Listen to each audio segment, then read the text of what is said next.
with the crackle and fade of a signal beamed from 932 million miles (1.5 billion kilometers) away. NASA's 20-year Cassini mission at Saturn has come to an end.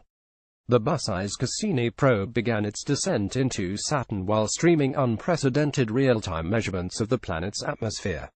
The probe ramped up its thrusters to keep its antenna dish pointed toward Earth to send the data. However, its connection with Earth didn't last much longer. The thrusters weren't designed to keep a spacecraft righted while plunging into Saturn at 78,000 miles per hour, 125,000 kilometers per hour. Cassini began to tumble, breaking its last bond with Earth around 9:55 p.m. The signal was lost, and then the probe died. It's unlikely that anyone saw it happen, not even powerful telescopes, but NASA surmises that its faithful traveler from Earth heated up to hundreds and then thousands of degrees, broke apart, disintegrated, and vaporized into a small, plutonium-laced meteor that streaked above Saturn's clouds. Before dying, Cassini's final communication traveled at light speed from Saturn, taking just over an hour 23 minutes to pass through the void of space and reach Earth.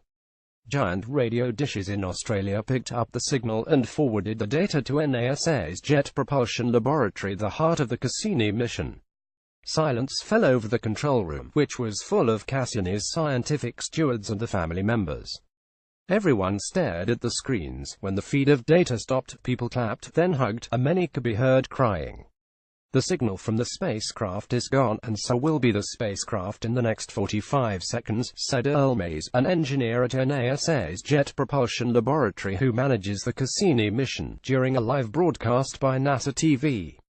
This has been an incredible spacecraft, an incredible mission, and you're all an incredible team. NASA could not confirm exactly what time Cassini met its doom, though the agency estimated it happened seconds to minutes after they lost touch with the probe. One thing is clear, though: the space agency's $3.26 billion mission to explore Saturn is over. Thank you, Cassini, and farewell, Mays said during a press conference on Wednesday.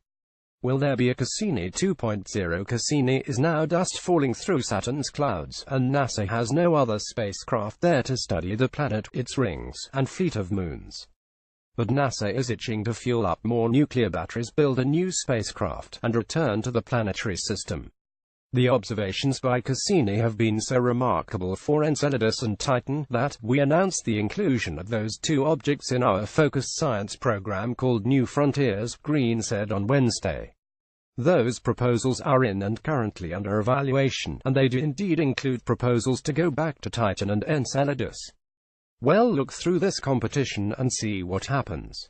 New Frontiers has produced missions like New Horizons, which flew by Pluto and is on its way into the Kuiper Belt, Juno, which is currently orbiting Jupiter, and OSIRIS-REx, a probe designed to suck up bits of asteroid Bennu in 2018 and return that sample to Earth in 2023.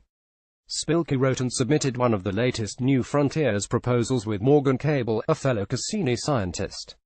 If approved, they will get about $800 million, nuclear power supplies, and a rocket to make the mission happen. We've put together a proposal to go back to Enceladus with the kinds of instruments that you would need to address the questions about the habitability and is there life in the ocean of Enceladus. The mission's called Enceladus Life Finder, Spilker told Business Insider.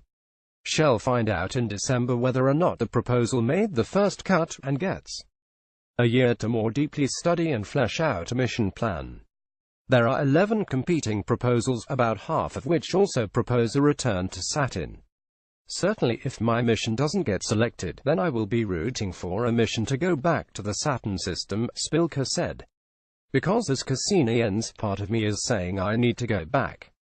This article was originally published by Business Insider. More from Business Insider.